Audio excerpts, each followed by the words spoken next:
Welcome back to Guitar Solo Dojo. Jason Moore here. I've started working on some stuff, kind of going through a little Van Halen II kick here.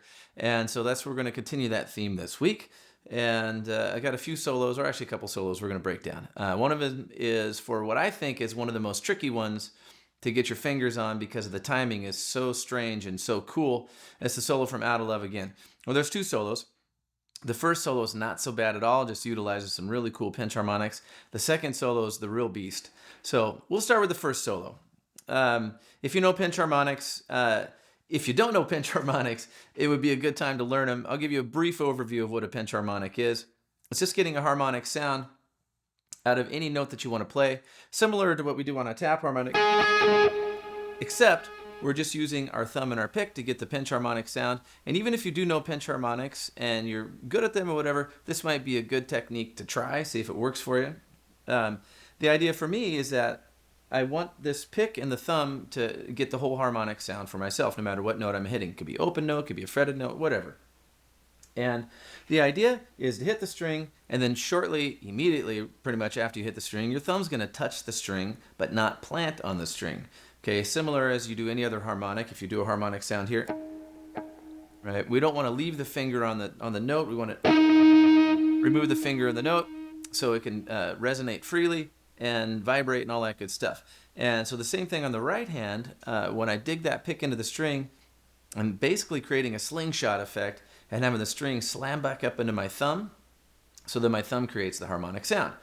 And once again, this might be something you already know, but here's my take on how you would do it probably. So I take the pick, and instead of going completely flat against the string, I'm going to twist it just a little bit, maybe 30 degrees or something like that. And what that does is if you look down at the pick, it creates a little V between the pick and your thumb. And I dig straight into that. I sort of actually even tilt the pick down like this to get that string to slingshot up into my thumb. And I'm immediately off of there. That's the big key. We want that thumb out of the way right away. Otherwise, you're not going to get any good harmonic sound. It'll just stuff it. Right? You might get it for a second. But anyway, I've seen all sorts of different methods of getting the pinch harmonic sound. This is the one that I found for me works the best, and it's consistent when I need it. So anyway, that first solo, just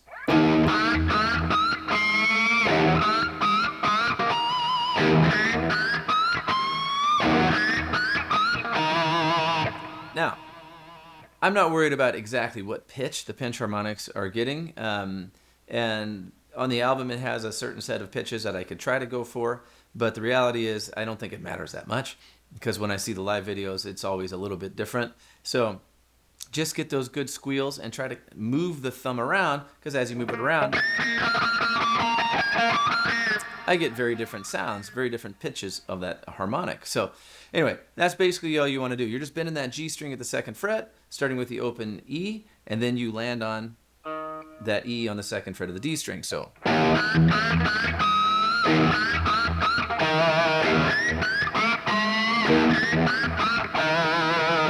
anyway, pretty straightforward solo. Really cool sounding though. Then we get to the main solo, which was one that I would slow down on the record, and there's a little delay on it, and of course there's all the other stuff going on. And I don't remember if this was one of the songs that you could do this with, but back in the day, you could sort of go left or right on the old Van Halen albums, and you could mix out the solo guitar or mix out the rhythm guitar or whatever it was, and you could hear things a little bit isolated, but not to the extent of what we can now when we have these isolated guitar tracks, which are very cool. I highly recommend checking them out. Anyway, so I would listen to that, and it was always very, very difficult because I would look at a transcription, and the transcription wasn't exactly right. Well, and I didn't know how it was wrong because I hadn't messed around with that enough, hadn't seen videos, YouTube wasn't around. And so I didn't know exactly what was wrong, but I just knew it wasn't correct. And some of them had way more notes than there actually were, being played, and some didn't have enough, whatever it was. But anyway, here's my take on it today.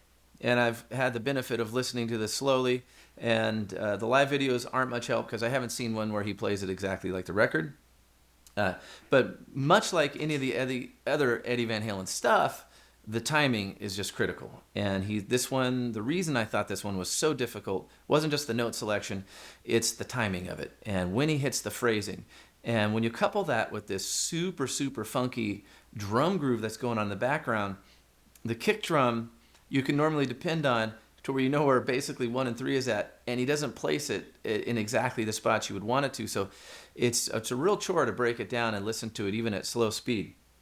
But so here's some tips I think that might help. So we start with this basic lick in the beginning on the high E string where we're bending up the 19th fret.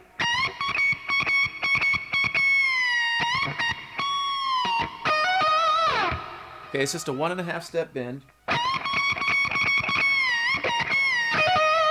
Then it goes to the 17th on the B, hammer on a 20, pull up back off to 7, if you're wondering about the frets. So the timing on that is pretty cool, kind of a syncopated little groove.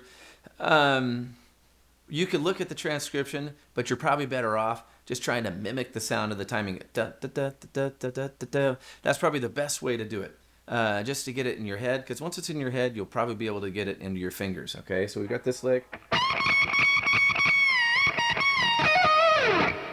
Next lick. And this is already one that's going to cause trouble. So we've got, not such a big deal, but it just lands on 1. Then the next phrase starts on the and. So, and then the next one starts on the E, so the second 16th notes. One other thing of note, a lot of times when he's doing these licks, those typical sort of Eddie licks, sometimes he'll bend into this flat 5. So right now I'm on the 12th fret, just basically a pentatonic or blues scale. And we have this flat 5 right here, which would be either the 15th fret on the G string or the 11th fret on the B string. And a lot of times when he hits that flat 5, he'll bend up to it. When it happens, you know, it just they happen so fast, it's hard to tell sometimes.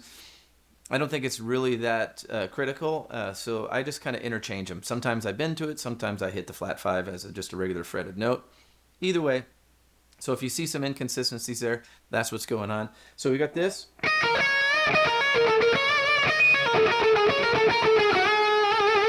And one of my other favorite Eddie tricks is when he's doing this blues lick and he bends that. In this case, if I'm on the 12th fret pentatonic, we've got the 12th fret on the G string, which is a flat 3, in relationship to a major E major chord, that is. And then he always bends this up, not always, he bends it up often, a whole step, which is just one of those really, really typical Eddieisms that really make it sound like Eddie. Anyway, so we got...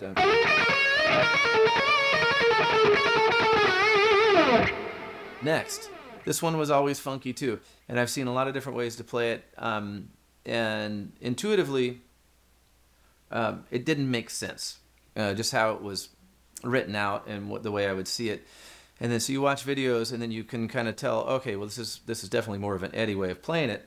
But it starts on 16th note, the second 16th note of the beat. You can do a little mute right on the downbeat, and then start with a note, but either way it's... Okay? It's basically, once you start this, you just don't stop. Let me get into what I think is one of the most funky parts of this. And this is this little series of bends. Okay? And then what makes that odd and weird is our nature... when we do an emphasized note, I should say, like a bend, we tend to want to make that on a downbeat. And he doesn't do it here. It's all those bends are coming in on upbeat, so on the end. So and that one little bend at the end that goes up an extra half step. So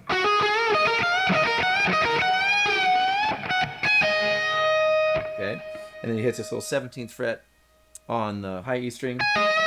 And you pull off or just pluck that 12th fret. Now here's one part that you could do this.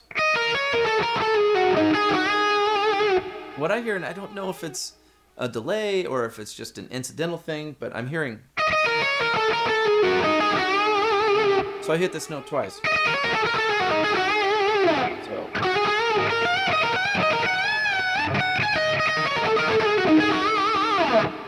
And once again, we get that whole step bend on the G string.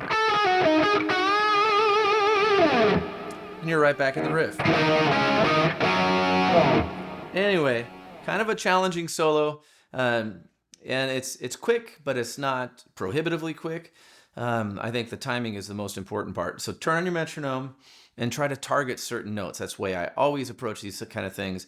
Is you'll see this big smattering of notes on paper, and sometimes you'll see it. Okay, here's 2/16 note there, then a couple 30-second notes, and then maybe a triplet. But it all fits into one beat. And what we want to try to do is target particular parts of those licks and phrases. And if I see one particular note that lands on an and, say, or one that lands on the downbeat, even easier, I want to focus on that. And that's where my target is going to be. From there, you can sort of fill in the gaps of everything else that needs to be squeezed into that little space of time. Anyway, please leave some comments. If you have any more questions, I'll be happy to come back and do another video and answer them. Anyway, have fun.